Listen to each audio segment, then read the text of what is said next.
handle the truth.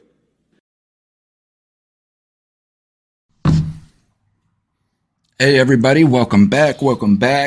Saturday night cell block.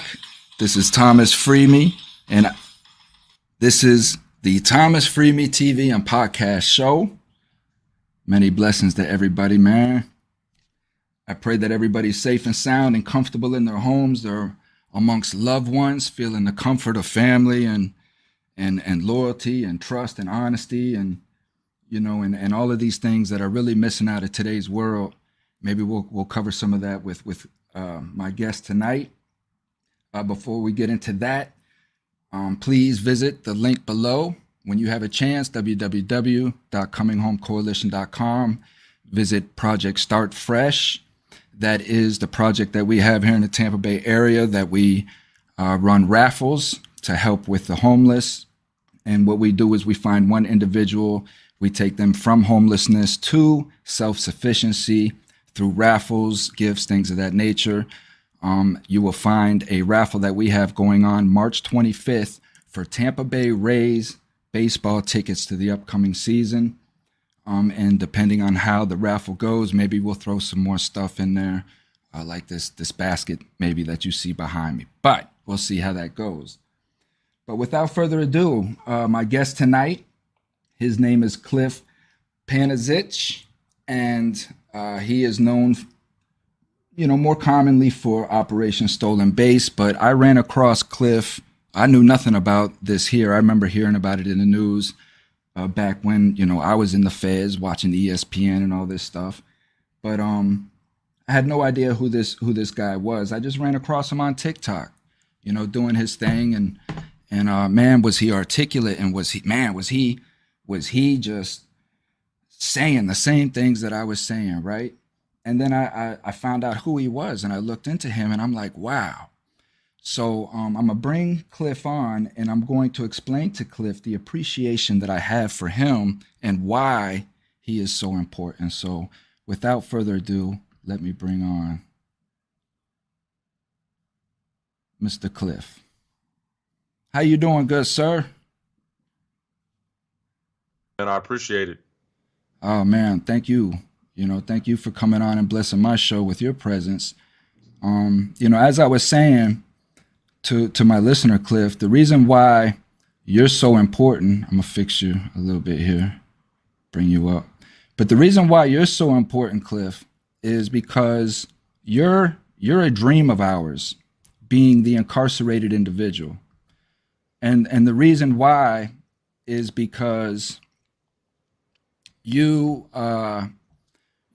popular. Your case went national. It was a national case. And with that being said, we dreamed of that inside where these national cases, these sports figures or entertainers would go through the system and go through what we've gone through, because nobody listens to us. We're nobodies, right?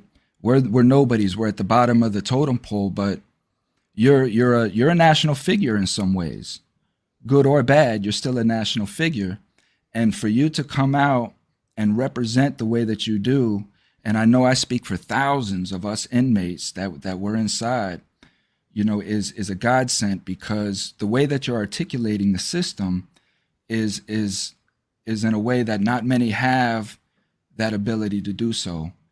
And that is why you and your message is so important. And I really appreciate you making this your platform. Yeah, my biggest thing, and I appreciate that. I appreciate everything you have to say, is that, part of my story is that, this can happen to anybody in a simple lapse of judgment. I would say I did everything right in life for, 22 years, private school, good grades, college degree, transitioned into professional baseball. And in one simple lapse in judgment, which spanned, obviously my crime spanned over a long period of time. But when I decided to kind of cross that threshold into a life of crime, and we'll get into the reasons of why and how that happened. But what I'm saying is the reality of it is it can happen to anybody. And there's a lot of people in society that don't warrant that thought, right? That in one lapse in judgment, you could end up in the same place you ended up, I ended up, a lot of people think that the prison system is just for the heinous, hardened criminal, when in reality, the majority of people in there are people on low-level drug type offenses that need rehabilitation, need to reintegrate into society, and need a second chance. And that's really, I use my platform, I tell my story because that's what gets attention. But that's really the true message and what I want to speak on and what I try speaking on. Right. And that is the premise of what my program is. You have a lot of these individuals that come out of incarceration and they want to exploit it. And they themselves become no better than A&E or any of these other big channels that exploit the violence and the negativity of prison, for ratings, likes and subscribes and such. And whereas my channel, I don't really so much focus on the incarceration because, listen, if that's what you want to hear about, the suffering of man, there's plenty of channels for you to go to. I'm more interested in how we as American citizens are being incarcerated at the clip that we are. I mean, we have almost 3 million people, American citizens, incarcerated in the land of the free. So I'm more interested in that versus what the travesty of the inside of prison really is, and that is a complete different story in itself. Yeah, for sure. And the thing I always say, and again, it's I feel like society is brainwashed to think that only the heinous, grotesque crimes and hardened criminals go to prison. When in actuality, it can and is anybody. I always say, if you've ever had a single drink and got behind the wheel of a car, you were as close to going to prison as I have. And they'll be like, no, that doesn't happen. Except I did time with guys that were in prison for that, had a drink or 2 drinks, caused an accident, and they were a law-abiding citizen. Other than one night they had 1 or 2 drinks and got behind the wheel of a car. So anybody can end up there. And you're right. What goes on inside the prison system is another whole story. I talk about it some, but I'll never be one to come on here and be like, my time was ultra violent or extortion. My time wasn't like that. My time was super smooth inside the system, to be honest. And it, I feel like in today's day and age, it can be if you know how to operate yourself and conduct yourself with respect and polish. But that doesn't mean mentally they're not still trying to break you down. And there is no rehabilitation, which is the biggest problem. So many people are there on low-level drug offenses, which is not me. I've never used a drug a day in my life, right? But I was in the system and I see it, right? So there's so many people there that need rehab, and instead they send them to the prison environment, which is just more prevalent with drugs, right? So you send a drug addict into an environment where drugs are more readily accessible rather than sending them to rehab, right? But rehab costs money and prison makes money. So, you make the determination of why that happens. It's pretty simple. And this folks is why I have them on the show, because I mean that's it in a nutshell. And the more people that we have saying the same thing. Now, you were up in the Ohio system, right? Correct. Yes. Okay. So I had this article, Operation Stolen Base, and this article was written by Sports Illustrated, right? Yeah, November 2017. By Luke Wynn. Yes. Okay. So you're familiar with this article? Very familiar with the article. Yes. Beautiful. Because I was going to take a different approach to this show until I ran across this article. I was looking at a couple of things, and I ran across this article. And I guess what particularly stood out to me the most about this article was, aside for some of the errors in it, and that drives me absolutely crazy, especially when you have a professional platform like Sports Illustrated. But with that being said, was that this was a story that really had no story to it. It was just really just labeling you for what you did. And we'll get into kind of the specificities of that, because I actually want to go through this, because it actually timelines your life in a condensed version, I guess. But there was no depth to it. There was no depth to this article as to why you did it. None of that. So before we get into it, what was your take on this article when you were doing it and after you saw it come out? So I mean, I really have two takes on it. For one, they did me a favor, even though I think the article is poorly written. It gives my story legitimacy, right? If somebody doesn't know any of my story, I can direct them to the article. Here's a little bit of the backstory, whether or not I agree or disagree with it, right? And inside the prison system, and you know how that goes. This is not to say that I'm proud of my crime or what I did, but in there, you almost wear it like a badge of honor, right? I was the guy in Sports Illustrated, and being in a state prison, where it is a lot of low-level offenders. You do what you do to have to kind of navigate the system, right? So in there, I was that guy. I was that guy in Sports Illustrated, and that bought me a lot of respect in the criminal world, right? So you kind of just wear it and go with it in that environment. But as far as the legitimacy of it, it's completely one-sided. It wasn't. It got turned into, a hero and villain. I'm the villain, and this prosecutor, detective, FBI agent are the heroes. The things they won't mention in the article, or didn't mention rather, are that the prosecution decided to never track down a victim. That's not to say there aren't victims on my case. Obviously, I defrauded people. But how do you come up with the fact that it's the crime is so severe that I have to serve 6 years in prison, but you can't even name on the record a single victim? There's not a single victim on the record, right? And then you dig a little bit deeper after the article comes out, or even before the article came out. I'm sorry. My prosecutor was fired for misconduct. My detective ended up resigning amidst sexual assault allegations or sexual harassment allegations. My FBI agent he's passed away. He's no longer an FBI agent. There's nobody left from the prosecution, and you got to ask yourself why, right? And we can get into that and how it was prosecuted and kind of the shady things that they did. And that's not me looking for sympathy, right? I committed a crime. I needed to go to prison for a certain amount of time. But there are certain levels of constitutional rights that should not be violated. Which were in my case. And if they're willing to do that to me over a forgery case, you can see how just about anybody can get put in the crosshairs.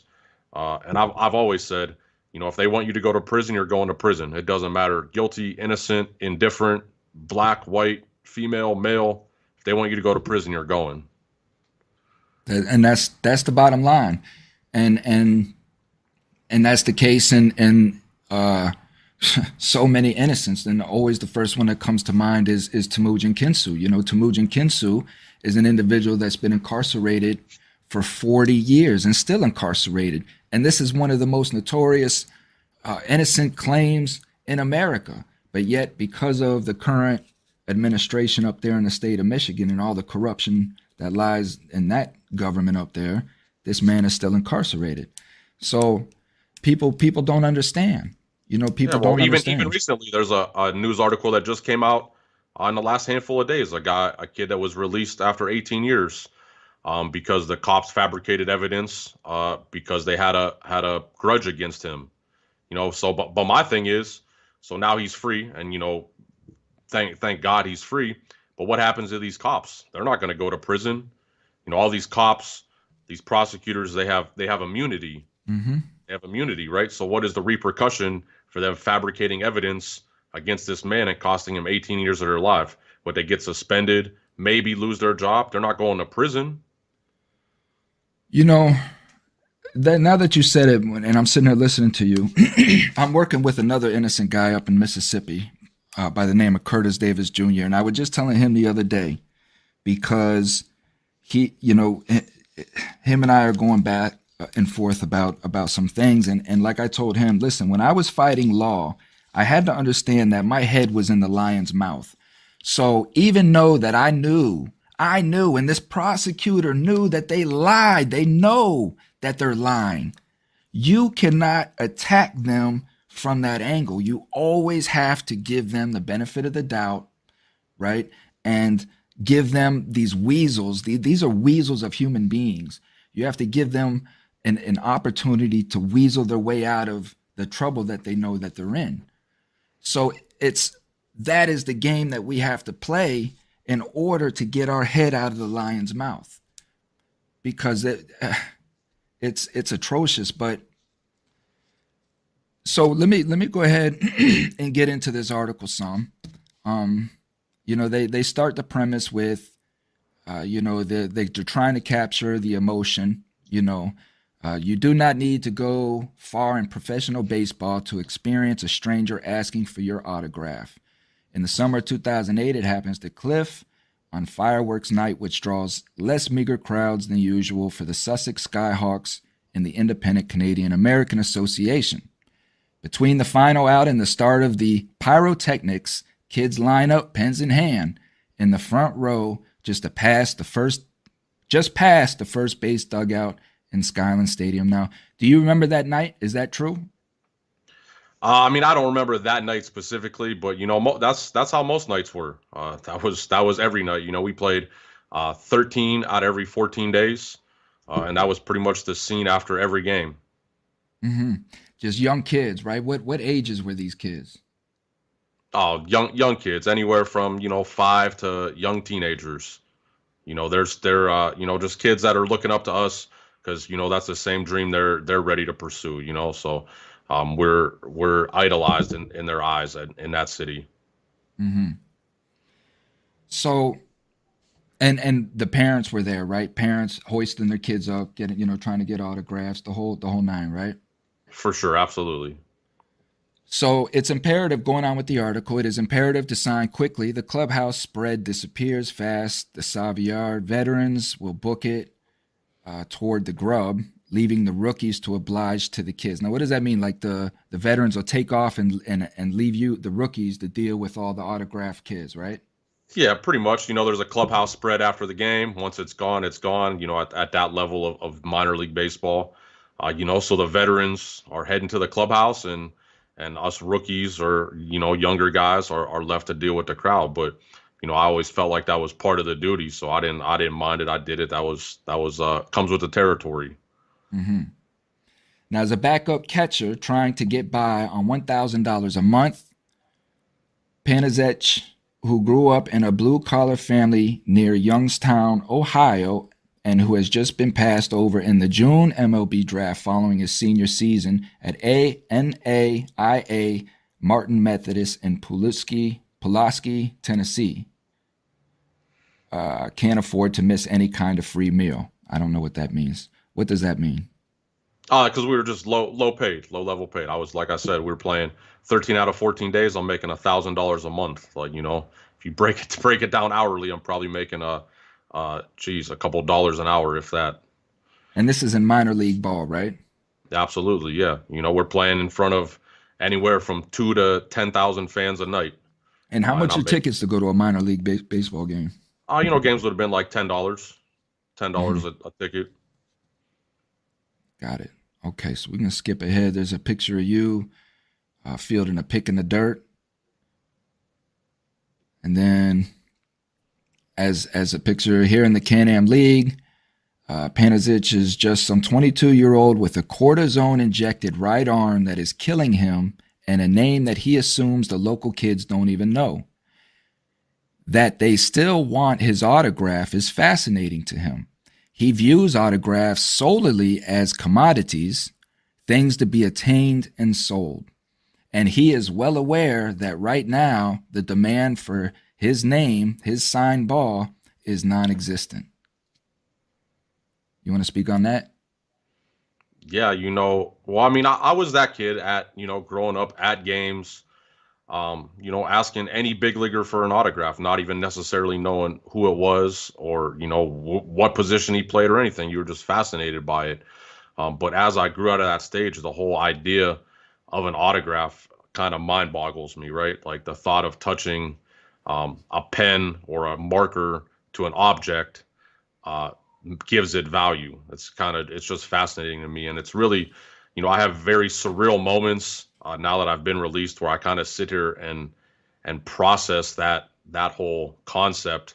Like I really spent 6 years in prison because I touched a Sharpie to a baseball or to a photo or to a marker. When you think of a a criminal instrument or a criminal weapon or anything. You're not thinking a pen or a Sharpie, and it's very surreal moments. And I make jokes about it often because that's how I deal with it. Because if I really like dug in deep to the core of it, it's like, wow, I really lost 6 years of my life for what? For what? Well, this is exactly what they mean, my friend, when they say that the pen is sharper than the sword, right? Because with that pen, you have the ability to manipulate people, and that's where we'll get into the crux of things. But so then they got the picture of you up here at the bat. But let me share a story about that, right? Because I have some experience in this, right? So my older brother used to hang out with some celeb types, and one of the individuals he hung out with while I was growing up, I think I was 14, 15 at the time, was Roman Hammerlick. Roman Hammerlick was a defensive player for the Tampa Bay Lightning at that time. And this was his buddy, like Roman's hanging out with us. You know what I mean? We're hanging out and he's going fishing with us, which is a whole nother story in itself. But one particular night, we're coming out of the game and my brother and I are leaving from the players' exit. Now, when we're walking out, now Roman Hammerlick is a big deal. He's got all of these women waiting on him, and there's a whole crowd of people as we're walking out. And so he's just over here signing autographs, this and that. And I'm just over here being who I am, the young Thomas FreeMe at that time. I just like, no, I'm not signing no autographs as I'm walking down, right? So some guy, he's holding a kid, no lies, I promise you. He's holding a kid like this, and he's like, well, who the hell are you? I said, man, you don't recognize who I am? He's like, no. I'm like, I'm AMA Supercross champion. He's like, oh, okay, yeah. He's like, you want to sign my shirt? I said, yeah, man, I'll sign your shirt, even though I said I wasn't going to sign it. So I go over here and I get a Sharpie from Roman. I walk over and I sign my name, nobody else's name, my name on the back of his shirt. And he's, the kid's like, this and that. But it was that feeling of like, wow. We go to his car, there's lipstick all over his car, there's phone numbers all over it. You know what I mean? Yeah, my father's watching. He says he got his autograph on a hockey stick. But so it's that euphoria of acknowledgement. For sure. Absolutely. And as we get into my crime and how it happened, why it happened, I always say, and I say this always on social media, there's always an underlying reason, right? Like most people don't just roll out of bed like, hey, today I want to be a piece of shit, right? I'm going to go commit crime today. There's always an underlying reason, whether it be an addiction, a substance addiction, whatever. And I'll always say I'm a gambling addict. That's something I deal with. But deeper than that, at the core of that, I'm addicted to two things. And it's competition and attention. And that came from baseball, and baseball fulfilled that, through age 22, 23, 24. So when I get that taste of what professional baseball is and that attention, that level of attention, playing in front of 5, 6, 8,000 fans, kids wanting my autographs, that level of attention when it gets stripped from me because of my injury, now I'm looking to replace that. Right. And what do I replace it with? And we'll get into it. That's just where I make bad decisions. I replace the competition with gambling, and I replace the attention with partying, drinking, night clubbing, chasing women, all the wrong things. Mm-hmm. But that's where it comes from. Right. And what do all those things cost? All those things take money. Right. And that's how the criminality aspect of it, really evolves. That's right. And that's why those things are put in places to take advantage. These are key locations that these things are put in for a specific reason. You know what I mean? And yeah, so we'll get into that. But moving forward now, we get to meet Detective Brian McGovern. So how the article puts it up. The call that wakes Detective Brian McGovern in the early hours of October 11, 2013 seems at face value to be another instance of small-town criminal mundanity. mundanity. Two addicts have been pulled over at around 1:15 a.m. in a gold Chevy Impala. A crack pipe is found in their armrest, and they fit the description of suspects in a string of property thefts from cars around the area. McGovern, a 38 buzz-cutted and chipper 13-year veteran of the force, is one of just 2 detectives in the police department in Canfield, Ohio, population of 7,284. So, any thoughts on that? The crack pipe, all of that. What is that? Was this just something that they threw in the to the state of our country and how deep rooted the drug epidemic is, right? So I've sat here and I've said I've never used a drug a day in my life, not weed, not any. I've never been high in my life. But at the core of it, I go to prison over drug related activity. That's what brings, my operation down. So these two, April and John Blosser, they got pulled over, like the article says, for having a cracked front windshield. They have drug paraphernalia. They also have stolen credit cards. The stolen credit cards track to some Walmart gift cards. I came in possession of some of the Walmart gift cards, unbeknownst to me. I didn't know they were bought on stolen credit cards. I didn't get them from April or John Blosser. I've never met them. I don't know them. But once they get the credit cards, obviously they track it to the gift card. They track the gift card to Walmart, pull the surveillance footage, and they see me walking out of Walmart with $1,000 of, baseballs, footballs, basketballs, baseball bats, whatever piece of unsigned memorabilia I could buy from Walmart. And that's kind of where the investigation starts, and where the breadcrumbs start to kind of fall. So, but again, it's ironic enough that, being that I'm, so clean in the drug side of it, never been high, but really my entire operation comes to a halt and I go to prison still over drug related activity.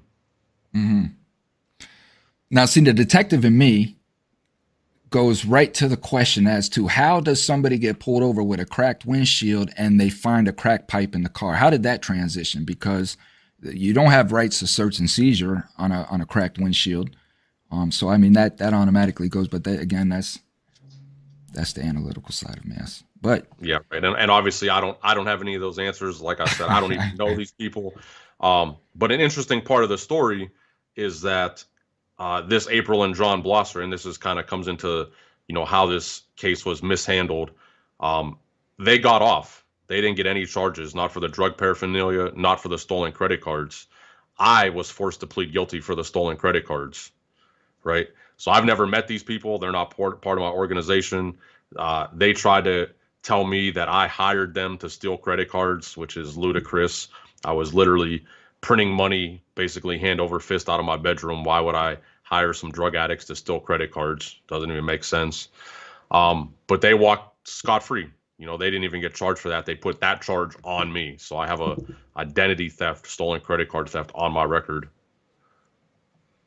So that's from that incident. Yeah.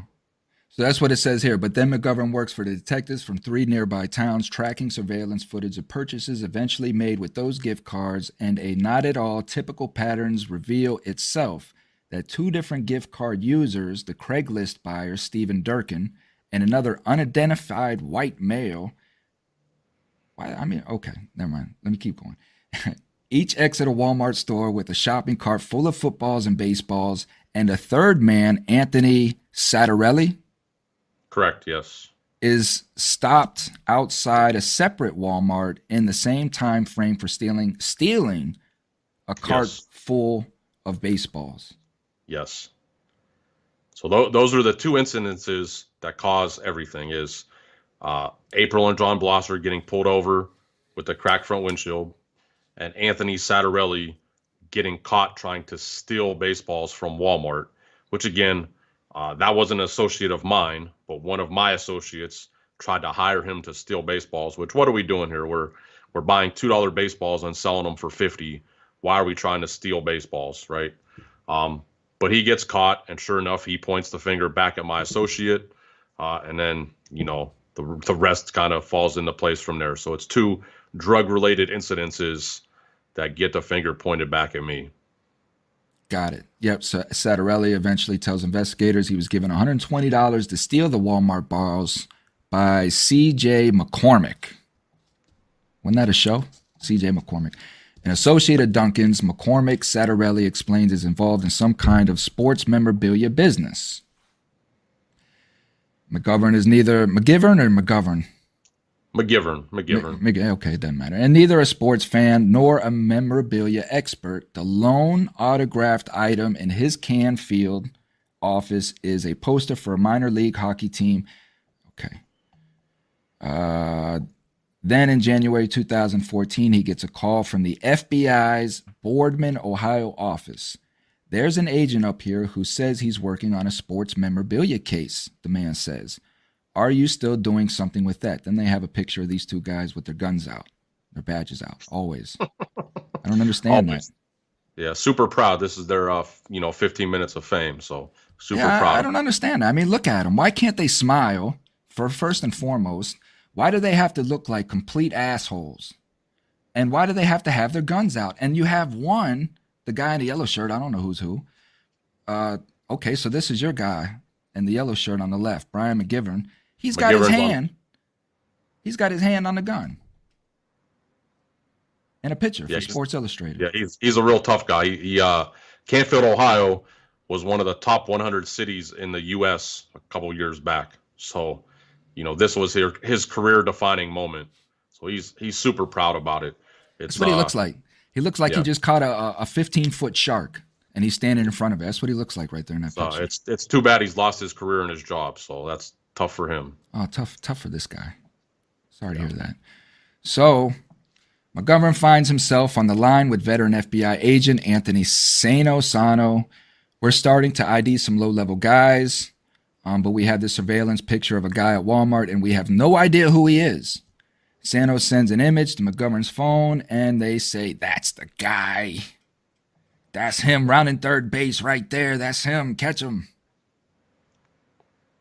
And at this point in time, when they connect these dots, I'm already gone. They're looking in Northeast Ohio for this ringleader of this operation, and I had moved. I was in Las Vegas, Nevada. I was out of Dodge. Arguably, if April and John Blosser don't get pulled over with these credit cards, I'm not sitting here with you today. Mm-hmm. And I got a comment from one of my good listeners. It said Hardcastle McCormick was the show. That's right. Hardcastle McCormick. That's what I was thinking. I knew there was a show, McCormick. That's the target of our investigation, says Sano, who at this point is working off of a vague tip that someone is selling fake signed sporting goods out of Austintown, Ohio, and that someone played Farm League baseball. Then they put the photo is one of Clifton J. Panezich. Got some nice cards in there, though. Now, these cards that they're showing, are these cards that you signed? Yeah, these are 8x10 photos I signed. Photos, okay. So these are photos. That's accurate. So it all started, Panezich will eventually say, with a working road trip, a 12-hour drive from Ohio to Tuscaloosa, Alabama in December 2009. But that was a hell of a month for me, boy. Let me tell you that. 2009 in December. Okay. What was I going through hell? And you're on a bus going to Tuscaloosa. Panezich and Adam Bollinger, a Chick-fil-A truck driver whom Panezich met while chasing autographs outside of hotels and stadiums across Cleveland, had agreed to split the cost of an expedition to Alabama, where the number one ranked Crimson Tide football team was preparing to play in the BCS National Championship game against Texas. So Panezich's sole source of income at the time was a legit autograph business on eBay that he called Athletic Connections Sports Memorabilia, and he knew that the Tide items were in high demand. So you actually had a legit business on eBay doing. Yeah, absolutely. So what people don't understand is, on the surface, while I'm playing professional baseball, playing minor league ball, even in college, in professional baseball, I made $1,000 a month and I had other expenses covered or whatever, right? But I only get paid in season, right? So what am I doing the other, 7-8 months of the year? Well, if I want to progress in my career, right, I got to be in training. I got a hitting instructor. I got a personal trainer. I got a gym membership, a baseball facility membership. Plus, I'm at those facilities 5, 6, 8 hours a day, 5 days a week, right? That is my job. I'm trying to progress in professional baseball. That's my job. So how do you survive, right? So it was a legitimate side hustle, on the weekends, selling the stuff at night on eBay, and it was all legitimate for many, many, many years. And that's how I survived through college. That's how I survived through the couple years of professional baseball I played, because I wasn't making enough money playing baseball to survive. It was a net loss. Playing professional sports, unless you get to the utmost level, is a net loss for every individual, for every family. There's no way around it. Now, in 2008, you tried out with the Phillies. You worked out with the Phillies, right? No, that's not correct. No, I had a workout schedule, a one-on-one workout schedule with the Phillies that I passed on because I had to have shoulder surgery, which was kind of the beginning of the end of my career. But yeah, I was supposed to work out for them, and they were definitely interested in signing me.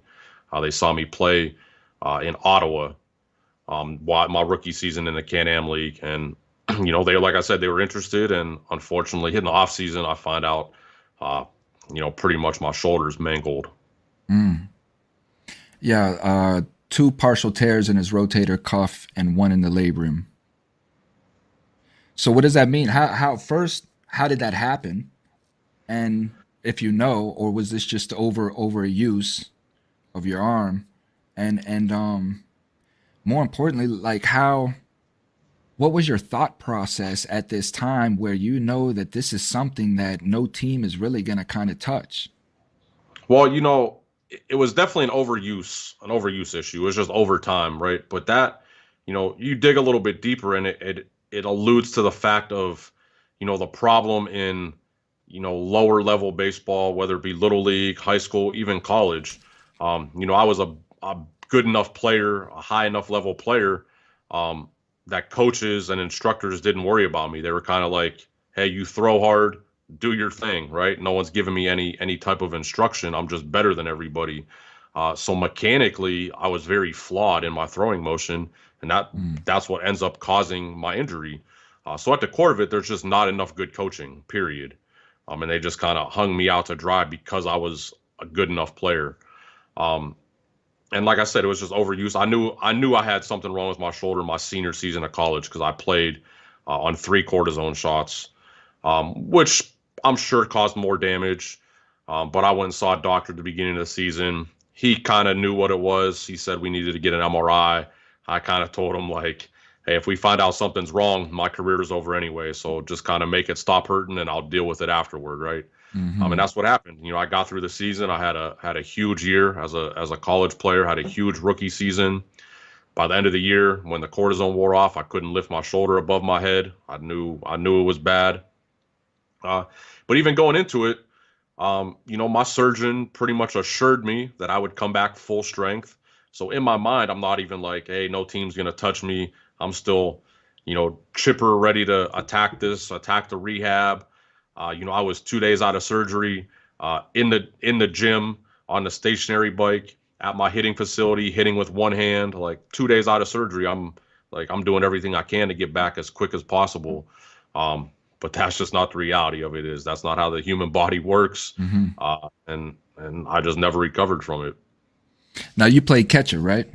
Yes, I was a catcher. So what was your throwing motion? More side to the side?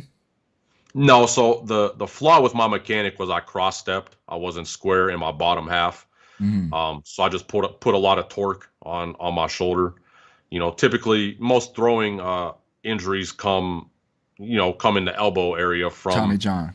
Yeah, right. So from throwing sidearm or whatever, but that wasn't mine. Mine was I cross-stepped, and I threw too hard to cross-step, and I was putting too much strain on my shoulder to where, eventually, your body's not made for that. It popped, yeah.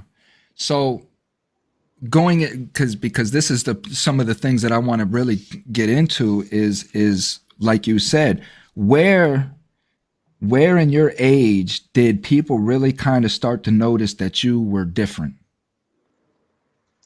It's I wouldn't say like my entire life I was some big time prospect, like projected to to make it to the league or anything. I was good for where I was from, you know. So I was one of the top players in little league, one of the top high school players. But that didn't transition into college right away. So I wasn't recruited by a lot of big schools, and coming out of college, I wasn't, you know, through my first 3 years of college, I pretty much had no professional aspirations. I mean, I did. I thought I could play, but probably not too many people around me thought I was going to make it into professional baseball, and I thrived off that. I thrive off being the underdog, being doubted. That's the same thing I do right now, right? And that's transitioned, but I was good enough at the lower levels to where, you know, I was one of the best players in the city, to where they're like, you know, hey, do your thing. You're throwing runners out at second base. You're hitting. Like, we don't need to instruct you. We don't need to coach you. Go do your thing. You're winning. Yeah, right.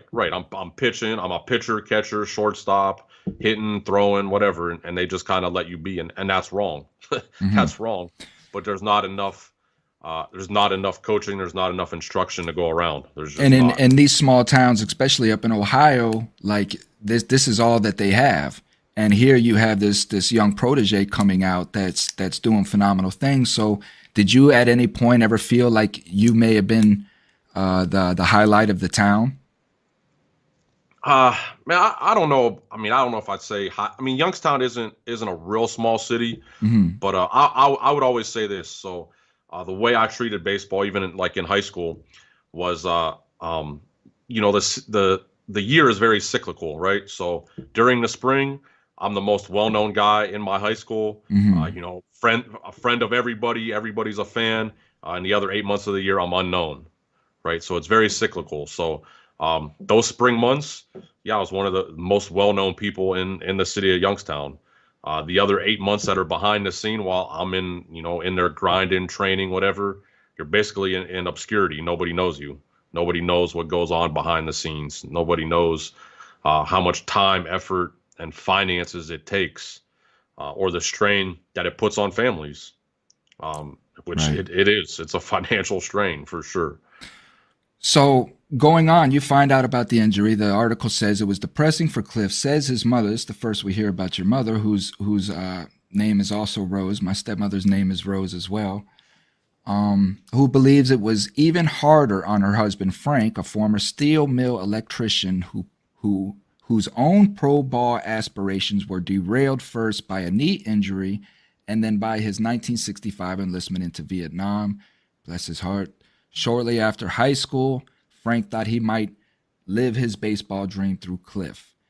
Then he had to give up on that too. Conveniently enough, they throw in there. But this is a picture of you and your father.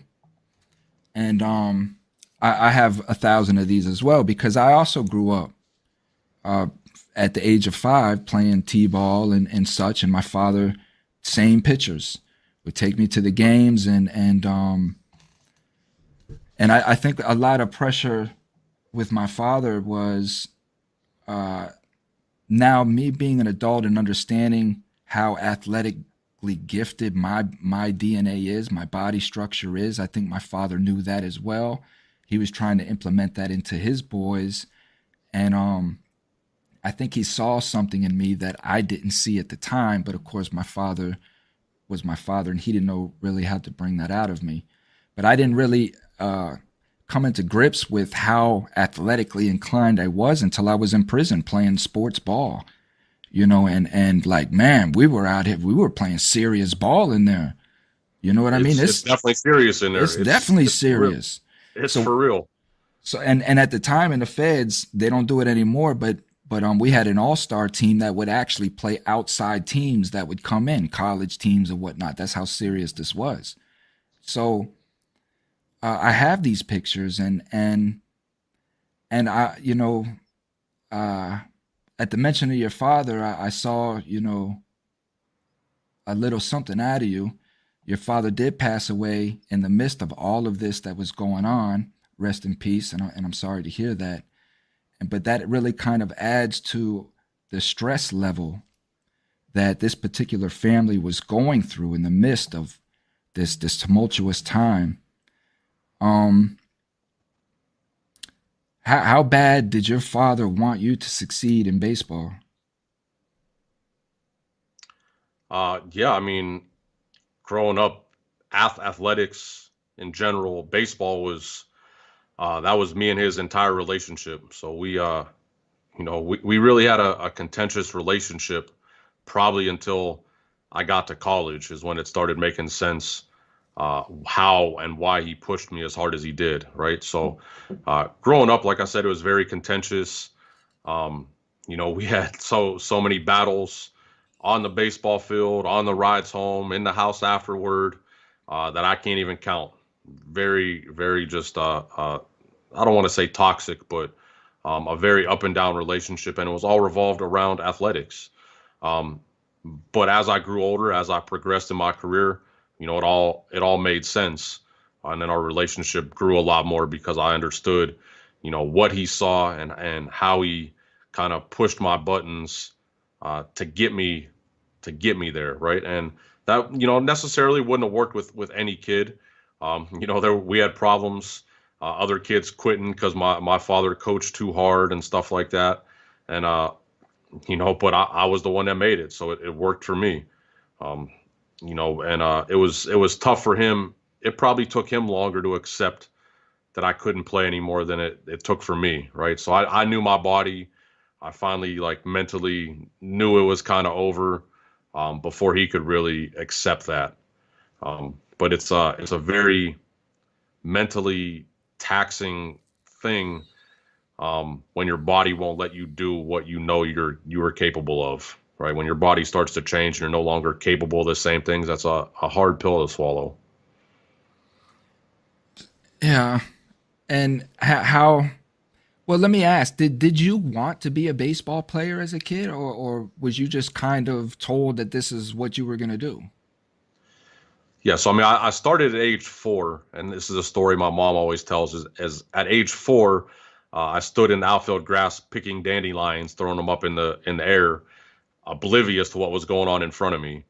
To where by age 5, there was a story where I was so excited for opening day of my little league season that I couldn't sleep. I got up in the middle of the night, got dressed in my entire uniform, and went to sleep with my glove, pants, stirrups on, everything.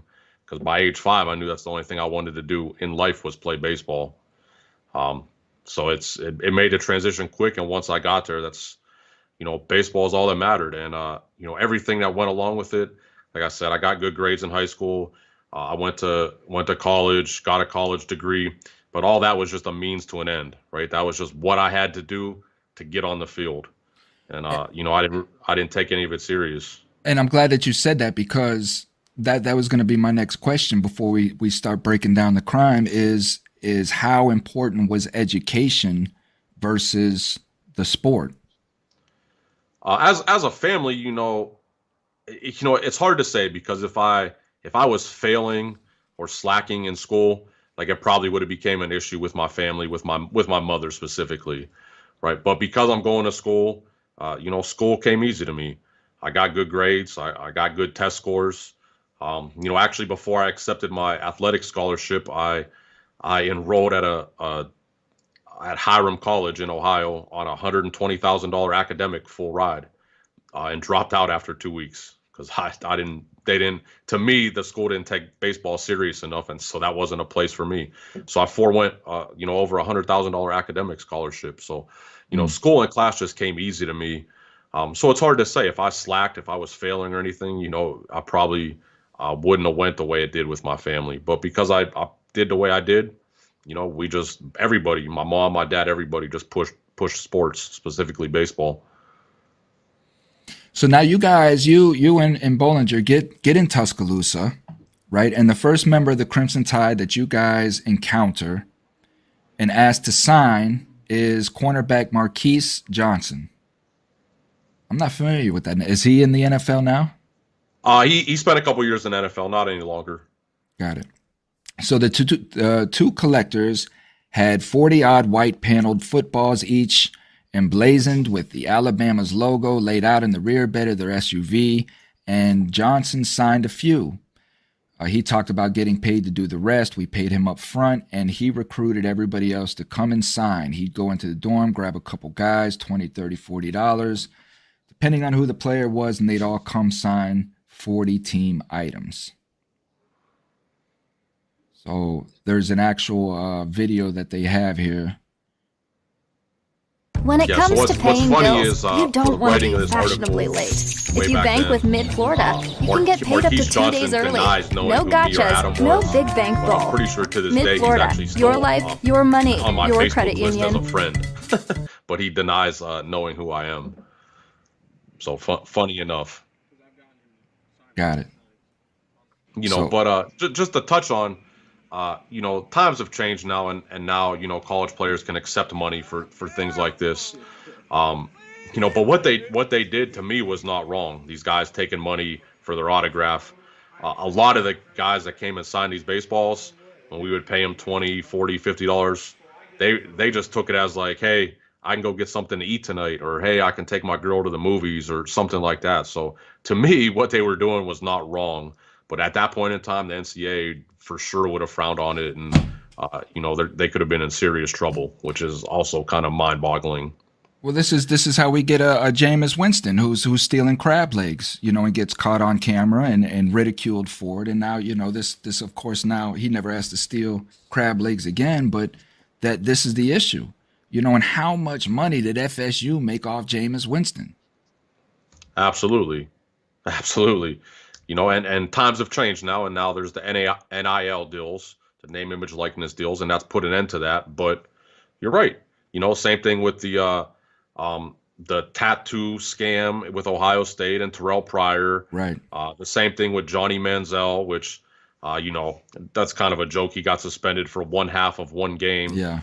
For taking money for an autograph signing in Miami. But part of that money was mine. I had something to do with that autograph signing in Miami. Really? Absolutely. That was a group of guys that I had contact with. But there's nothing wrong with that. Like, why should these guys not be making money? Like you said, Florida State was making how much? $100 million off of Jameis Winston.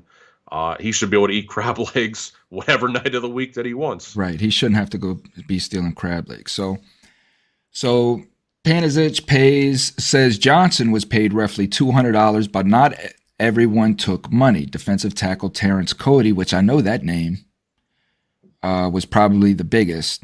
Who's he play for now? I know he's in there still. No, right? So he played for the Baltimore Ravens. He got in some legal trouble as well, though. Got it. Okay. He got paid to sign all the team stuff, and then we heard he was interested in making some more money. So he came out, signed a bunch of mini helmets that he inscribed like 2 times All-American, 2 blocked field goals against Tennessee, very specific stuff. And you ended up paying around $400 in total. The video that we just watched, cornerback. Now, was that the cornerback Rod Woodson from the Steelers? No. Okay. No relation, as it turns out. Got it. Okay. Here's a picture of Cody, Terrence Cody. I remember that shot. So now, although it took Panezich and Bollinger nearly a week to gather the signatures they wanted, Panezich says they shelled out more than $1,000 to players. So you put out $1,000 of your own cash to get these signatures on this autograph stuff. And then I think what it goes on to say is what the kick to the groin was, as you get back and you find that people are already doing this on eBay. So let me just give the truth to the story, because this is not the truth now. Got it. Really, absolutely, the whole Operation Stolen Base crime starts at this point in time. So we're down there in Alabama. There's some specific key players we weren't able to find. Mark Ingram, Julio Jones, Rolando McClain are the 3 biggest ones. And the scheme really is devised in a hotel room in Tuscaloosa, where it wasn't actually me. It wasn't me. It was Adam. Picked up the Sharpie and was pretty much like, hey, if I throw the rest of the names on these balls, like, let's get out of here. And that's how it started. It started with him. He signed the rest of the team balls, like filled in the players that we were missing. And then, once you cross that threshold, there's really no turning back at that point. So on the way back home, on the drive, we kind of devised a plan to sign and sell all of our remaining memorabilia. every trip you go on through the season, you have leftover pieces here and there, mini helmets, footballs, jerseys, whatever it may be. And that's where it started. Adam signed all of it. I sold all of it. But what was that? What was that discussion right there, Cliff, between Adam and y'all? Was it just something, hey, man, let me just sign the rest of these balls, and everybody's like, okay, let's do it? Or was it like, hey, man, what we're doing now is like... Yeah, I mean, really, it was just, so I knew the nature of the autograph industry, right? I know there's guys sitting at home signing the stuff, making money, and I just never crossed that threshold. And this trip was kind of the kicker. We were down there a handful of days. It's about to be Christmas. We both want to leave, get home. Like, Tuscaloosa isn't the most happening city in the country, right? We're just kind of holed up in a hotel room, spending money, chasing down these kids. And, he wants to leave. I want to stay. I'm like, I don't want to leave until we get these players, because to me, these balls are worthless without, the 3 key players off the team. And that's at the point in time where he's like, what if I just do them? Like, shit, let's go then. Let's go. I'm ready to get home too. I'm tired of spending money. And the true part of it is while we're down there, there are Alabama team signed balls popping up on eBay that are selling for large amounts of money. And we're down there. There's no one down there. So where are they coming from? Right? There's no one down there but us. So I know what it is. And that was a sour moment for it. And that's kind of what turned the tide, what caused me to cross the threshold. Now, Bollinger goes uncharged in the case and tells SI that he never, in fact, forged autographs at all. Yeah, sounds like a good story. Either way, by February 2010, Panezich had discovered he could passively sign and sell his own items. His first forged signatures mimic players from the 2009-10 Kentucky basketball team. Panezich had once been kicked off UK's campus while hunting, in parentheses, free, John Wall autographs. Now, Panezich could print as many 8x10s of Wall as he wanted, sign them, and sell them on eBay for at least $50 a piece. So all of that is true? Yeah, absolutely, all true. Yeah. So once that ribbon was cut, you guys just took off. Yeah. So like I said, me and Adam had an arrangement for a little bit. That kind of dissipated. I figured out I could do it on my own. Beginning of stages, it was difficult. It was hard. Practice. Sign one photo. That's not what it evolved into. It evolved into, to me, it's very simple to this day. I probably have 300 signatures I could do off the top of my head sitting here right now, which is kind of crazy, but it definitely started with Kentucky basketball. That was the hottest team, hottest items at the moment. And like I said, once I crossed the threshold, it's kind of like no turning back. You get addicted to how easy it is. But it wasn't full go, so I still ran, the legitimate part of the business. I was still going out there getting autographs. Just what changed is, I would go somewhere, get an autograph of whatever. Say I would go to Baltimore and get a Ray Lewis autograph. I would take a picture of him signing the autograph, and then poof, I'd have 10 of them. That's really how it went. So right. Okay. So you come home after the Pecos Leagues game. You and your roommate would have stacks of items waiting for you to sign with names like Mike Trout and Bryce Harper. So they were going out and getting these actual signatures, bringing them back for you to mimic. No. So at this point in time, the operation was so deep that, I was still trying to resurrect my career. I played in 2012 in Houston, Texas, and then eventually New Mexico.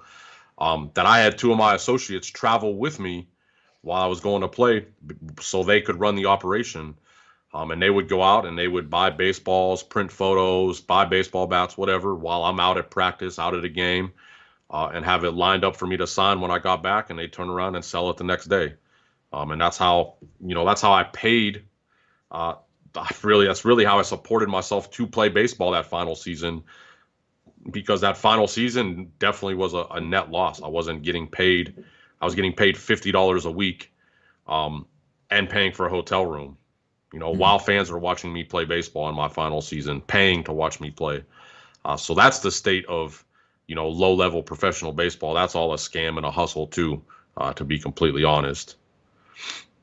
So now the viewers are looking at a picture of the two detectives in a sports room of memorabilia holding footballs and baseballs. And then I see a signed Tebow jersey there on the that's number. that's also probably the most athletic thing either one of them have ever done, is hold that baseball bat and football in the picture. So. And then I think I see over there Jared McCoy. Is that Jared McCoy, number 12? Colt. There's Colt McCoy over there. Okay, Colt McCoy. Yeah, Percy Harvin, Peyton Manning, Tim Tebow. But it didn't matter. I could do anybody. I did anybody, sold anybody, movie actresses, musicians, whatever sold at the time. So. Oh, so you even got outside of the sports and moved into the entertainment and whatnot. Whatever sold. Whatever sold. A new Avengers movie would come out, and I'd have a poster with the whole cast and crew on it. So whatever was hot at that moment, it didn't matter. So you got your mom involved in this, essentially just by explaining to her about this package deal, her just, dealing with the packages or whatnot. And then somewhere along the lines, I think you mentioned here in the article that you don't know when, but you knew that she kind of knew what was going on, but was just trying to help her son. Yeah, so, and this isn't to rationalize why it happened, right? But my mother was the caretaker for both my grandmother and my father. My father was in bad health, as the article discusses. My grandmother was in her 90s, and she was the caretaker for both of them from, probably 2006-ish, through both of them passing in 2016 and 2017. And that was like her full-time job. So this was my way of allowing her to not have to go out and work. She was a manager at Walmart. She didn't have to go back to work. She stayed home. She helped me with things I need done, such as the shipping on this operation, and was able to stay home and be a full-time caretaker. So again, that's not to rationalize why I did it. Obviously, I went about it in the wrong ways, made the wrong decisions, but that was a way for me to provide for the family, to where they could be taken care of. Mm. Was that like a dream of yours? That, man, when I make it to the big leagues, I'm gonna buy mama a house and all of these things. I mean, of course, growing up, that's a dream. You see pretty early on in professional baseball, though, what it is. And it doesn't just take talent. It takes luck to get that far, to get one of those type of contracts and everything. So, like I said, once I lost my career, I lost a lot of my purpose. And once I fell into this and, money's kind of rolling in, this was, a way for me to provide for the family and provide an opportunity, really not even so much for my mom as it was an opportunity for my father and my grandmother to be taken care of. Mm-hmm. So one of McCormick's ex-girlfriends, who will not be implicated in the case, details for investigators how Panezich recruited McCormick into the business. She says that she has witnessed Panezich forging items, calls him an expert, and says that together the two men have sold items through scores of eBay accounts they created using the names of friends, relatives, and acquaintances. An aunt of Panezich, who has not been implicated, also calls the police. eBay has mailed to her a tax form that references $64,000 in profit she says she knows nothing about. In February, she provides investigators with a ball inscribed with what appears to be Mike Trout's autograph that a buyer mailed to her intended as a return. Fact or fiction? Mostly fact, aside from the part that she had no knowledge of what was going on. She was completely complicit in the operation. She made money off the operation. So that's all completely fabricated. And as it says, she went uncharged, faced no criminal prosecution because, she basically outed me in a lot of instances. But, her involvement was she knew what the situation was. She knew what I was doing. And as the article says, we always needed new eBay accounts, new names, email addresses, addresses. You could only, an eBay account would go bad after so long. And she would come to me with her friends' names, her name, her son's name, and ask me if I would use their names so they could make some money, so she could make some money. And I didn't even need them. I didn't need her names at this point in time. We knew how to make eBay accounts in fake names with track phones and fake addresses and fake email addresses and the whole 9 yards. I didn't need her names, but I did it because she asked me as a favor. And she made money and her friends made money. And then, as you can see the article, she turns around and is one of the people that's, a cooperating witness. Well, of course, because in reality, at this point, everybody already sees you're the fall guy, and everybody's just trying to put theirs into your cup. So they're just trying to get the hell out of this mess, And then now you have, but it isn't until investigators subpoena eBay for access to any account whose profits flow to Panezich. McCormick or Jason Lindsay, a former high school acquaintance who works for Huntington Bank, where 26 PayPal-funded accounts have been opened in either Cliff or Rose's name, that the magnitude of things takes shape. By November 2014, investigators have discovered that more than $1 million in eBay sales to 16,000 plus potential victims across the U.S., Mexico, and Canada, and they believe that there's plenty left to find. Fact or fiction? Basically fact. Yeah, fact, for sure. So over $1 million in sales. Yeah, I mean, it was more than that as we get into the article. I think the number they finally put on it is like 2.5 million total. But what they don't say, is they don't break that number down. They just kind of want to say, I made $2.5 million, right? Which is not the case. That's across 20 different people in the operation. That's counting the cost of product, the money eBay took, the money the shipping companies took. I'll step out there and say I probably made $700,000 to $800,000 over 5 years, right? Which is a lot. It's significant. It's a lot of money. But when they came and raided my house, they're asking me like where the stacks of cash are, and they're gonna rip out the walls to find the money. Like what are you talking about? I'm making $10,000, $15,000, $20,000 a month. I have $8,000 in bills, and I'm a degenerate gambler living in Las Vegas that goes out and parties every night. So what money are you talking about? I'm spending the money as quick as I'm making the money at this point in time. So the funny part is, and it's Brian McGivern that would always say this. He said this multiple times.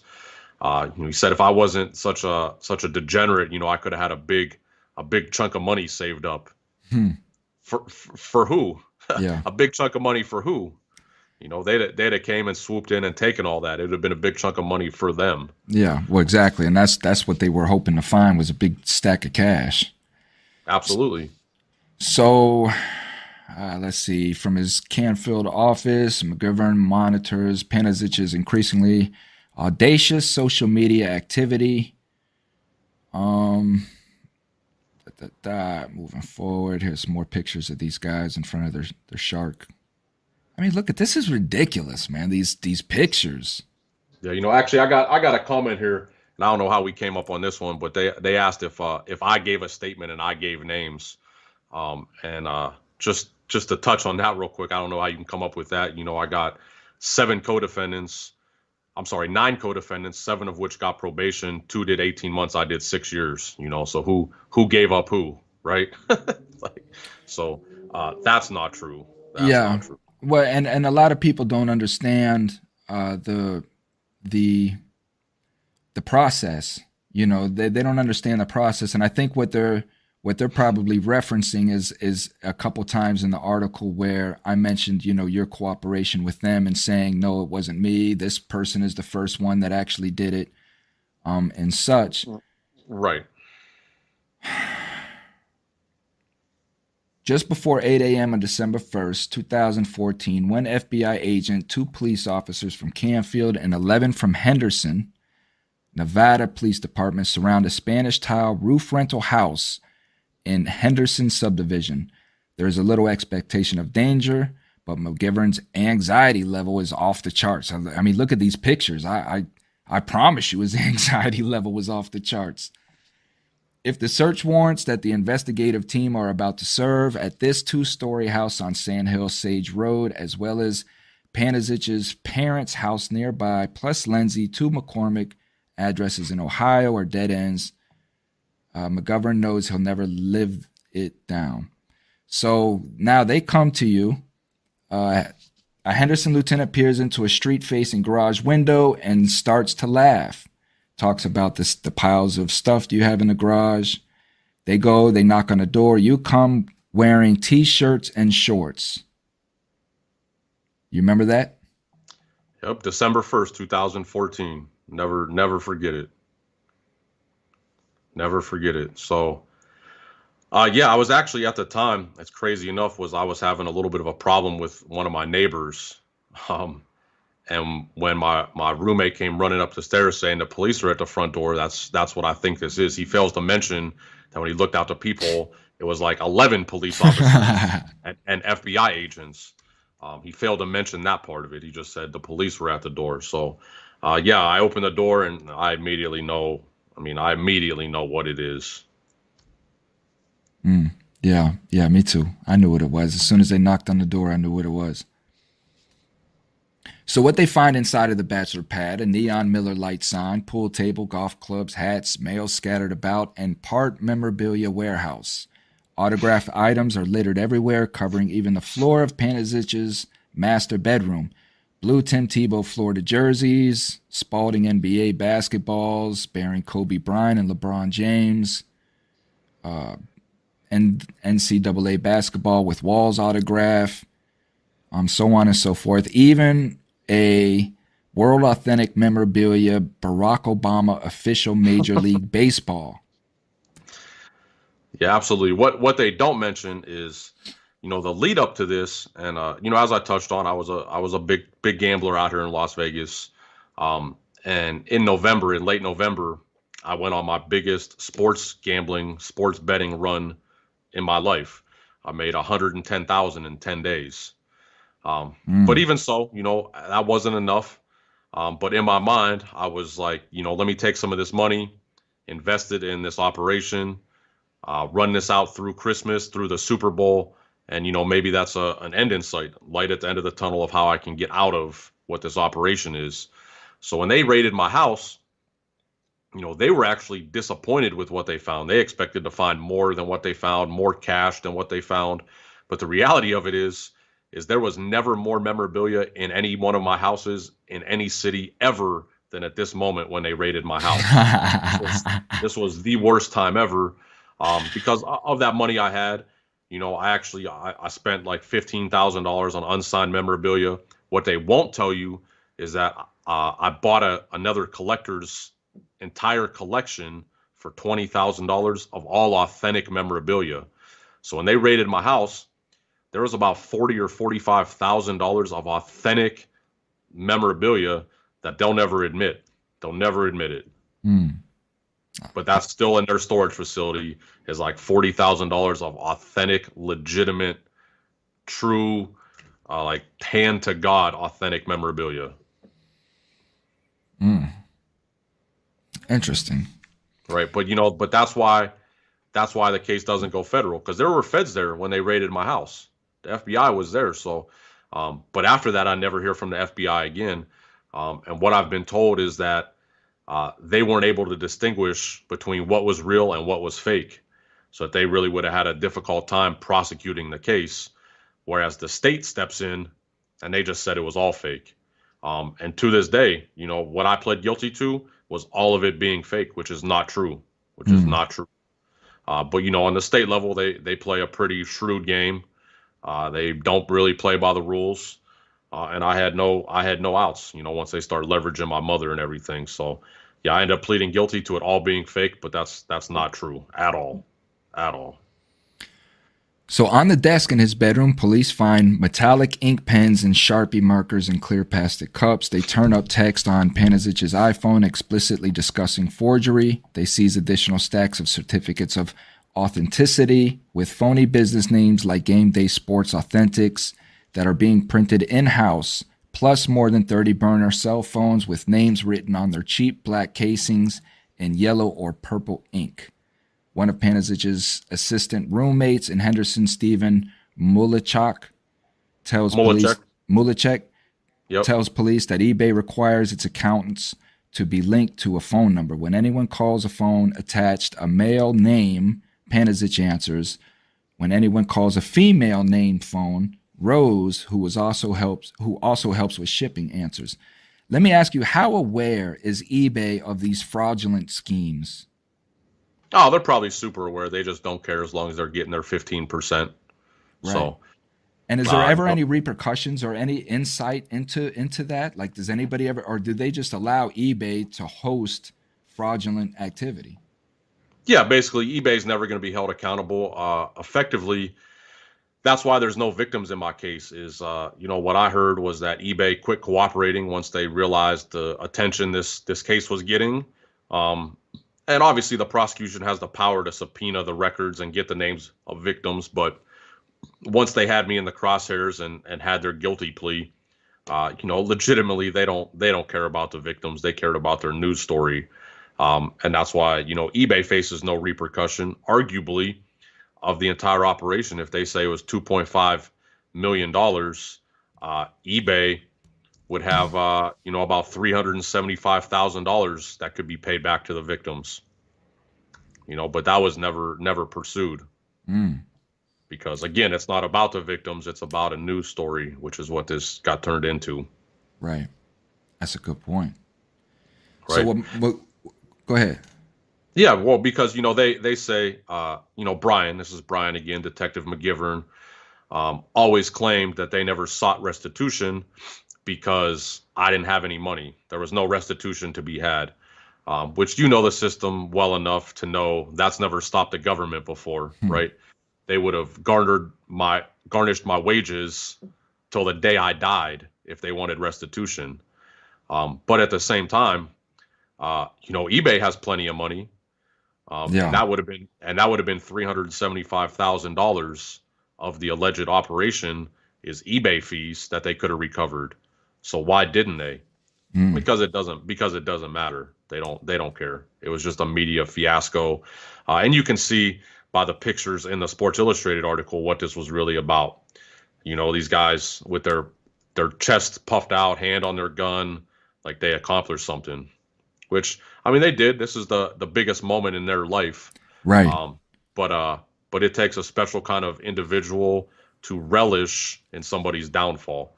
This whole case, this whole crime could have went, the prosecution could have went way differently. But I always took it as personal. And it's not supposed to be personal. It's supposed to be based on facts and the truth and rational, reasonable punishment. And it wasn't. It wasn't. It was just based on it being personal. The prosecutor called me a son of a bitch in the middle of the courtroom for no reason. I'm not even speaking in court because I have a paid attorney and I'm getting called a son of a bitch. That tells you all you need to know, that the prosecution was personal in this case. And I still don't know why to this day. Yeah. What McGovern's search team does not find is much in the way of money. Authorities do seize $18,200 rubber banded inside a zippered envelope under a guest room mattress, but Beltrame claims that belongs to him. This is surprising given the volume of eBay transactions and the fact that Operation Stolen Base has turned up in 2 Nevada bank accounts under Rose's name that received $174,531.97 in PayPal profits before being cashed out.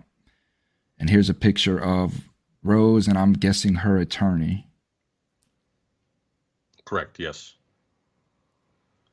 Yeah. So that's that's accurate. And again, I'm not going to dispute the amount of money I made.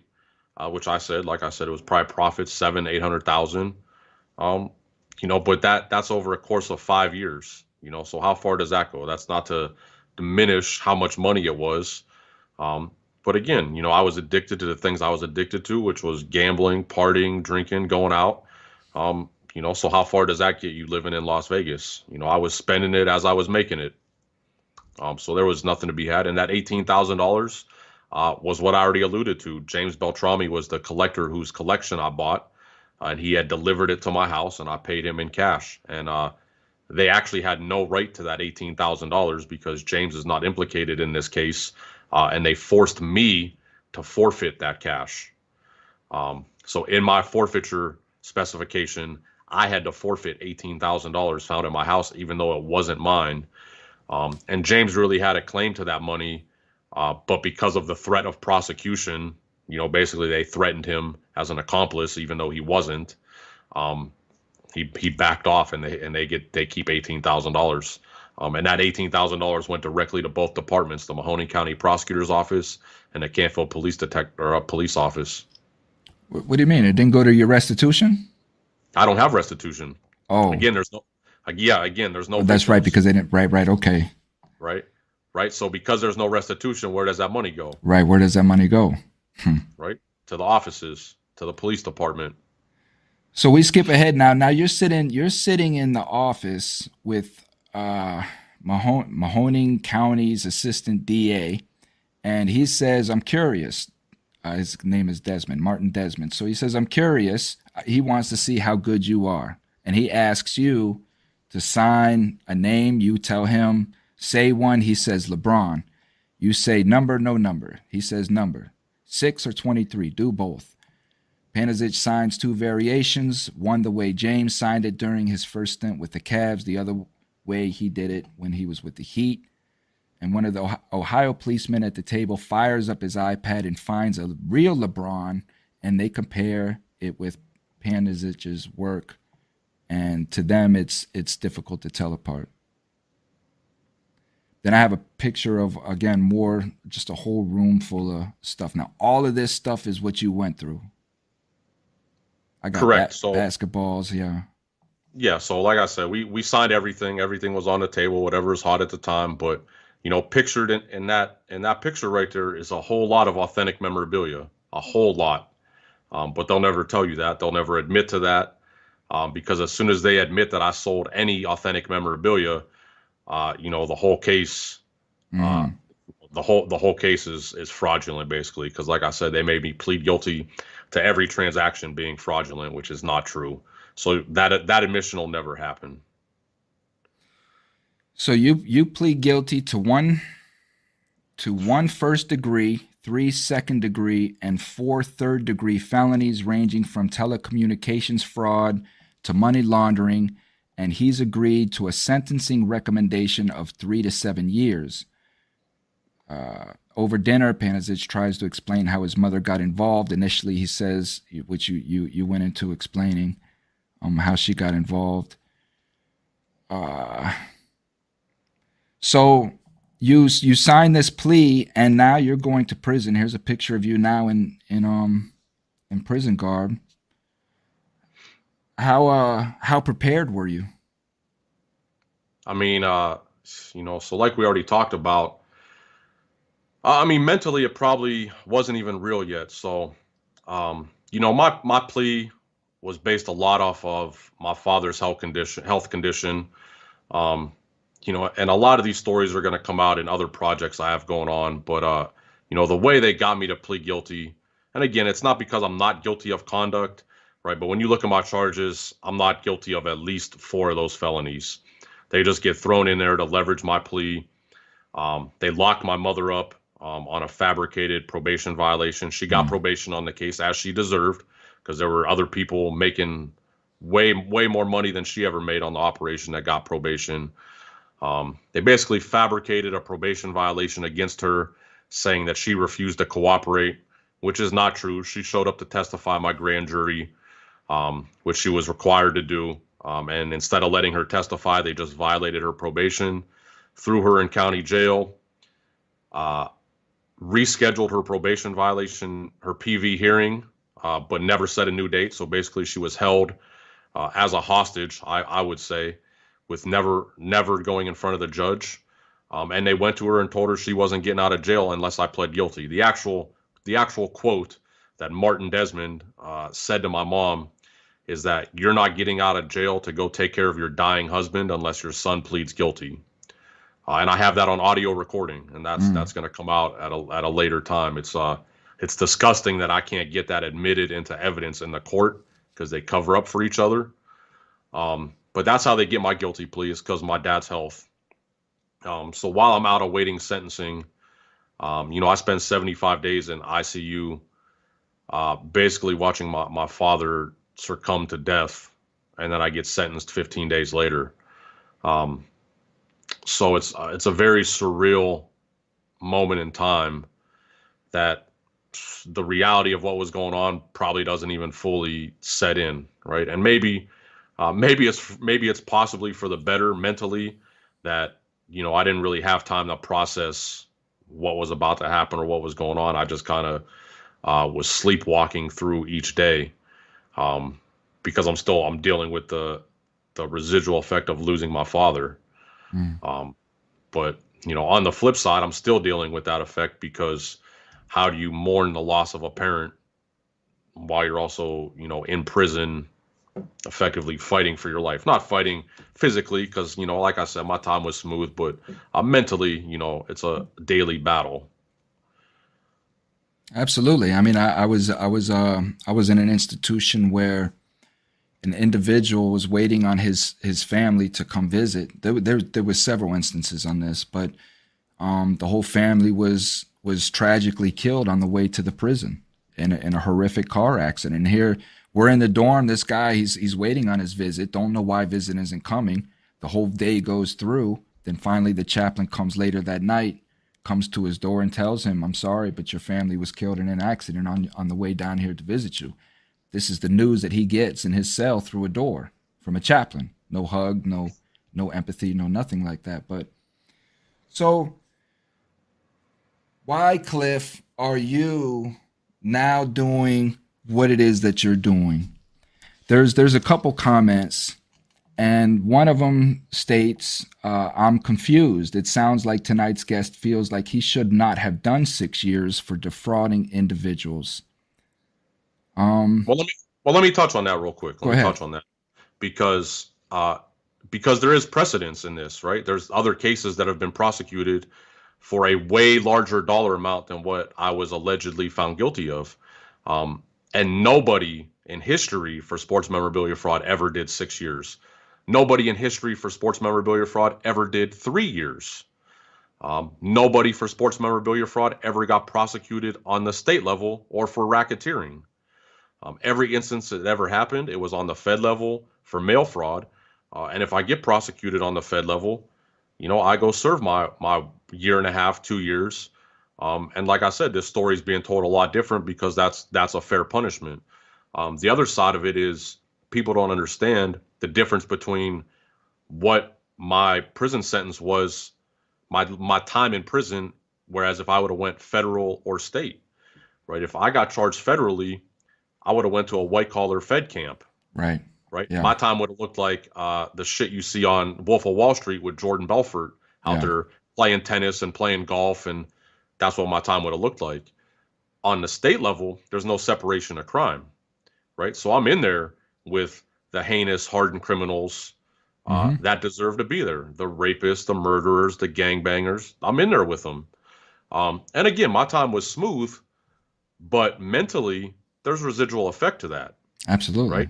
There's absolutely residual effect to doing time with murderers and rapists and killers than there is doing time with tax evaders, embezzlers, money launderers. There's a difference.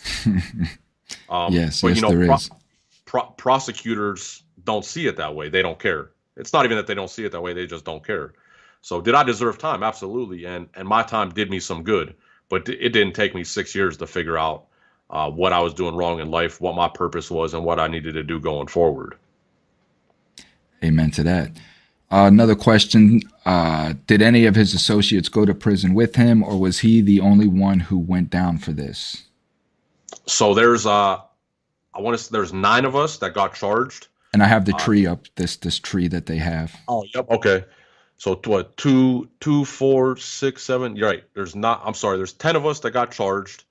3 of us went to prison. They got sentenced to 3 years. They both got out after 18 months.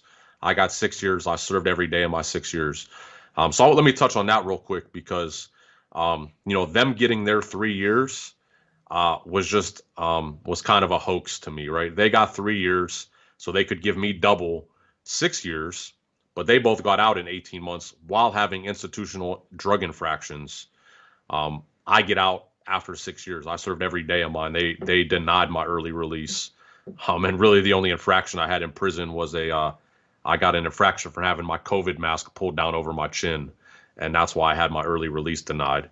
While they got theirs approved for while having drug infractions. So their 3 years was just a hoax to justify giving me double, giving me the 6.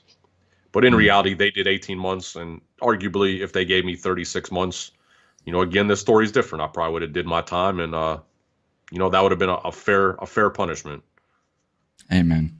So I have a couple comments here. I'm gonna wrap up with a couple of these comments, and then we'll just dialogue on that a little bit, and then have some closing statements. But my stepmother, Rose, she says, after hearing this story, I do not believe I will ever buy any sports memorabilia again. Another commenter says, I will have to go to a signing day. Oh, Miss Yvette Harvey says, I will have to go to a signing day or catch someone at a game. And then Rose continues and says, I have never been interested in sports memorabilia. However, my husband has, my father, and has a few real legitimate items here from the sports people over the years. How do people know that it's real or not real? They don't. So the nature of the industry is to the point where if I don't physically see something signed by my own eyes, I don't believe it to be authentic. So yeah, I got caught for what I did through eBay. But there's people at every levels operating behind a veil of secrecy in these big companies, such as James Spence Authentication, Panini, and they're doing the same thing, but they're just operating, behind the veil of their company, and basically just a blinded sports memorabilia market. So yeah, unless I saw something with my own 2 eyes, I'd never believe it to be authentic. Final comment from Miss Yvette Harvey. Because of situations like this, proof is needed nowadays. How does that resonate with you?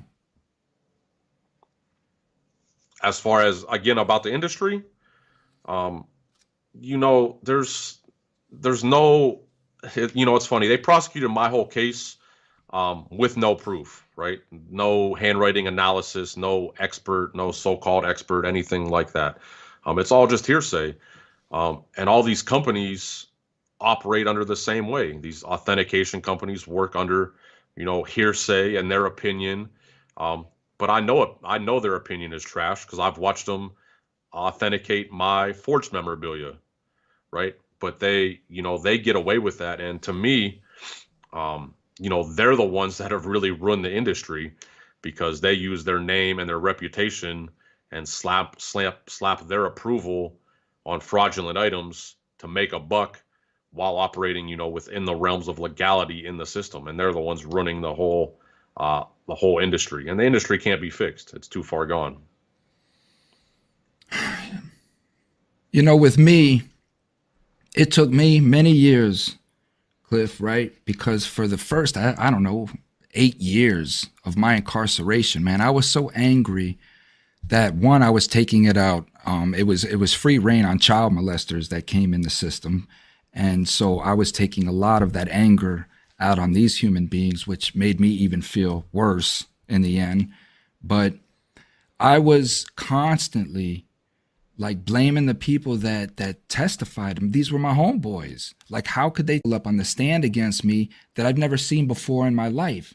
And they knew that they were lying. They knew what they were doing. I was charged for conspiracy, right? Which means that they don't have anything on you. Conspiracy is the thought of doing something, essentially, right? They had nothing against me, no evidence of whatever, and they gave me damn near 20 years off that, right? So I spent a lot of many years on trying to, one, figure out how and why this happened to me, because I spent my life before going to prison, thinking that God understood my plight and that he had my back, in my twisted way of committing these crimes. I was a drug dealer. I was a dope boy. I was selling crack to American citizens in my neighborhood, right? And I never saw anything wrong with that, because at the end of the day, I'm trying to eat and I can't get a job. I can't do none of the things because I was being arrested at 14 years old because of the decisions I was making at that young age. So my life was already roadblocked in many sense that I didn't know how to maneuver into my adulthood. But at the end of the day, man, I just had to come to the realization that this was just meant for me to endure, and that my actions and my thought process, my insecurities of self, allowed me to attract these type of humans around me. And at the time, I knew that these people were no good, but I chose to overlook that because they made me feel good, or they were like suiting a need at that time. So it was me understanding within me that I had a void within me that I was trying to fill by imitating certain things, selling drugs, poison to American citizens, really just living off other people's misery, and taking advantage of their downfalls or ignorance of such. And that is when I realized all the toxicity that was coming in my life because of this thought pattern. And that is why I'm out doing what I'm doing now, to get people to understand that we get wrapped up in this stuff so quickly, and because we have these dreams as children or whatever that society puts in our heads, we get marketed for this stuff.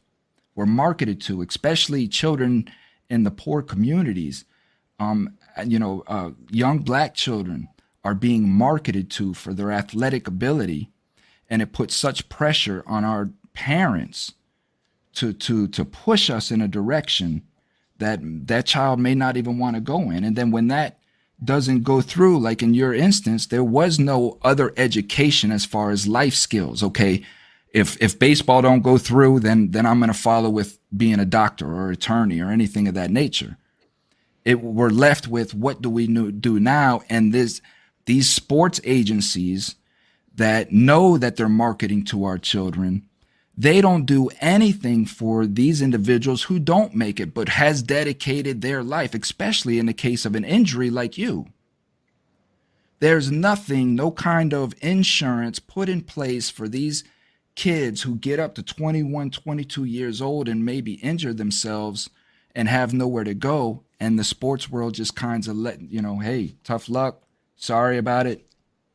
Sorry you dedicated your life to try to get here. Maybe you should have had a better trainer. Absolutely. So, something I want to backtrack a little bit on a little bit of something you were touching on is, and I speak about the guys on my case a little bit, and the prosecutor and the detective. And obviously, I feel the case was mishandled, right? It was prosecuted in a way it shouldn't have been. But for me, the reality of it is I accepted that I put myself in that position for them to handle it that way, right? So I came out of prison, with no bitterness towards these guys. Most of them have hit me up since I've been out, and my co-defendants. And I don't have anything for them, and they'll never be in my circle of people again. But I hold no animosity towards them. I really hold no animosity towards the detective or the prosecutor either. How they prosecuted the case falls on them, their misdoings. And karma comes around for them in different ways. They both lost their career, right? So it doesn't fall on me to be bitter towards them. The fact of the matter is that I put myself in that position for them to be able to do that, right? So did the prosecutor manipulate my mother and my father? Yes, but I caused the situation. And that was really an enlightening moment for me, because there's different levels of accepting responsibility, right? So me pleading guilty is accepting responsibility. But when I accepted the fact that I put myself in that position, my bitterness and animosity kind of went away, and I started to see, what my purpose is.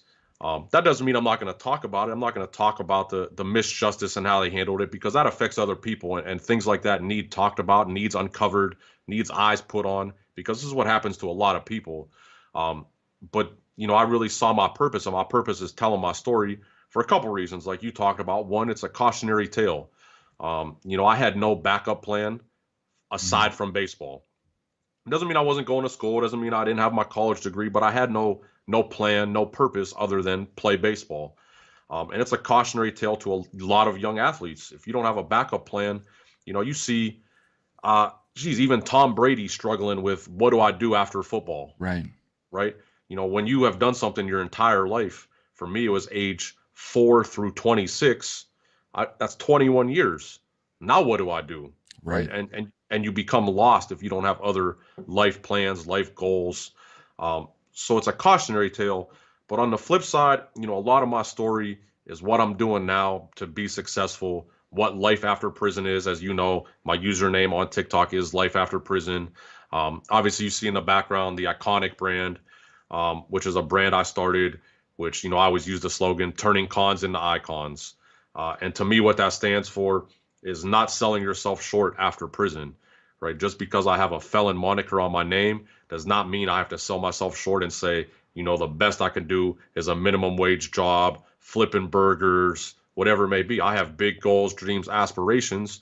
Part of it is telling my story and trying to affect other people coming after me, knowing that they have a chance. And, I made a video about this a couple of days ago that, I get calls from my friends in prison all the time still that, they got a little bit of time left or whatever.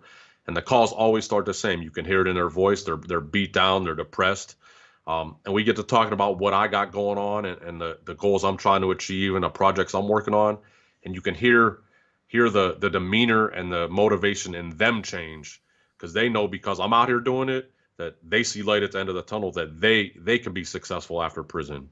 Right. And that's a lot of what my story is. I want to show that that's possible, and it doesn't need to take long. It doesn't need to be hard. I mean, it takes hard work. It takes focus. It takes motivation, but it can be quick. Right. You can get out of prison and with the right support group, thrive and not go back to the streets. And that's the message I try and portray and tell, and what I try and show in my life. And that all matters to me. And like I said, the brand is very important to me because of what it stands for. And it's just being successful after prison. Well said. And that's what we do. And that's, at the top of the show, that's why I said I greatly appreciate what it is that you're doing, because you are what we would hope for inside is something that went national in the face of America, that is now coming out speaking about their own injustices within the system. But before we go, the people that thought that they were buying authentic merchandise, how does that resonate with you now, understanding that you manipulated people for your own self-worth? To me at this point in time, there's nothing to be done. Like, I can't go back in the past and change the past. I can't even track down victims to offer restitution. It's just, it's an impossible task. Obviously the prosecution didn't even bother. Right. So to me, the only thing I can do is, take this time that I got, and the path, I never say I regret the past or that I regret my crime, because I wouldn't be sitting here with you today telling this story if it wasn't for that. Amen. Right. So do I regret the decisions I made? Absolutely. They were wrong decisions, but I'm happy and satisfied of where I'm at in life right now and the opportunities that I have. So going forward, to me, is I just need to do more good than damage I caused. Right. And, part of that is, I have a roommate with me right now. He lives with me right now that I met in county jail in Ohio 7 years ago. Heroin addict, left for dead by his family. Didn't know where he was going, what he was doing 7 years ago. And I offered him a plane ticket out to Las Vegas and a bedroom in my house with my family, with my mom and dad at the time. And as I just alluded to, he still lives with me. He's clean and sober, never missed a day of work, tells us all the time we saved his life. Awesome. Right. So that alone, is worth what I went through. And that alone is also more good than, people buying $50 fake autographs. This man's life was saved. But that doesn't mean my work is done. Right. I need to continue doing good, to make up for what that is. And, I have a platform to do it. And, unfortunately, sometimes it's about talking about my case or talking about prison, but the thought process I have, if I tell a prison story and 100,000 people watch it, if 1% of those people come to my page and my platform and hear the real message, it was worth telling that prison story, even if I didn't want to. It's all about just getting to the real message, which is, reintegration and success, and overcoming adversity, to be successful, to become a better person. And that's what really matters. Well said, my friend. And that's the premise. I think that a lot of us create what we got going on, and as stressful as my life is, everything that I got goes into my nonprofit because it's all that I have. This is all that I have. And it's like you said, this is all that I have to contribute to the communities that I helped distribute this poison that we're dealing with all across America. And, so if I leave this place tomorrow, I know I can leave knowing that I've done everything that I possibly could to try to fix some of the issues that I helped cause. So that's all we can do, partner. And I agree with you 100%. I don't regret anything from the past because it created who is here today. And I love every aspect of this person and what I've become from those experiences. And I find pride in these experiences because I know that 99.9% of the human beings that judge me could never even begin to walk in those experiences that I've been through. So I find pride in that. I hold my head up for that I was able to walk through that, not sell my soul, not become something that I wasn't, but to find myself, my true self, and deliver from there. So that's the message, man. Yeah, absolutely. Social media is a weird place sometimes, full of a lot of people with a lot of hatred, right? And a lot of times, I get that I almost seem proud talking about my case or my time or what I'm doing now. And, the fact of the matter is I'm not proud of my crime, but I'm proud of the fact that I navigated a prison system that's supposed to break you. It's supposed to make you into a repeat offender. It's supposed to break you down and make you commit more crime to go back and feed the system. And instead, I came out a better person. I came out with a clear purpose in life, a clear direction of what I want to do, and who I inspire and motivate. And, for all the haters that are out there that try and put me down, there's so many people out there that support me and send me messages like, I show your message to my kids, or I tell my husband or my son in prison about you. I had a lady the other day asking me if I would write her son in prison just so he knows he has a chance on afterward. And that's the kind of stuff that makes me keep going, makes me keep telling my story, because it's those type of people that the message is for. The message isn't for the haters in society that maybe haven't dealt with adversity, haven't had to overcome anything. It's for all the people that do have to overcome adversity and how to be a better person. And as long as, I'm getting those types of messages and inspiring those people and motivating those people, that's all that matters. Amen, good brother. So how can the people find you? Oh man, you can find me here on YouTube, Cliff Panezich. Actually, it's everywhere on every platform, but you can go to cliffpanezich.com.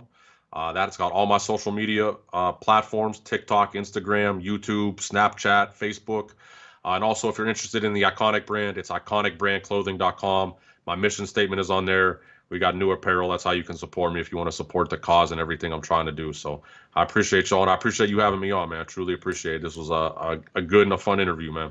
I appreciate that, man. And that's why I just try to keep it copacetic, man. I just try to get the real out to the people, and essentially just try to get people to understand, like you said at the top, how we can just get wrapped up in emotions, reactive thinking that could lead down a rabbit hole of pure hell.